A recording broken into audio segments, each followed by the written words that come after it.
కొనద్దా? కావాలి కావాలి, రావే జాబిల్లి రావే అని అంటే తినేది. పెట్టు వస్తుంది. ఒక్క బుక్క పెట్టుకో. అవ చందమామ వస్తుంది. చందమామ ఏది? ఒక్క బుక్క, ఒక్కటే ముద్ద వస్తుంది. ఓ వస్తుంది వస్తుంది, తింటుంది మరి. ఒక్క బుక్క పెట్టుకో. మామ రావే జాబిల్లి లేదా?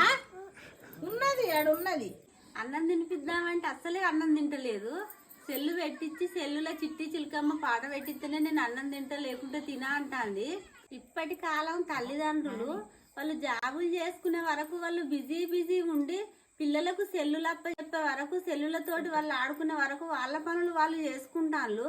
కానీ వెనకటి కాలం మేమైతే మా పిల్లలను సంకలెత్తుకొని దుడ్డకాడికి కోడికాడికి బజార్లో పిచ్చోడు అత్తాడని చూయించుకుంటా మేము అన్నం తినిపించుకునేది మా పిల్లలకు. అంటే ఇప్పటి పిల్లలు బాగా సెల్లులకు అలవాటైళ్ళు.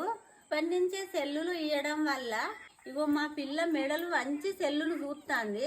ఇట్లనే మెడలు వంచి చూడడం వల్ల మెడ నొప్పులు వస్తాయి, కళ్ళకు అద్దాలు వస్తాయి, హెల్త్ ఖరాబ్ అవుతుంది. మనం కష్టపడేదే మన పిల్లల కోసము.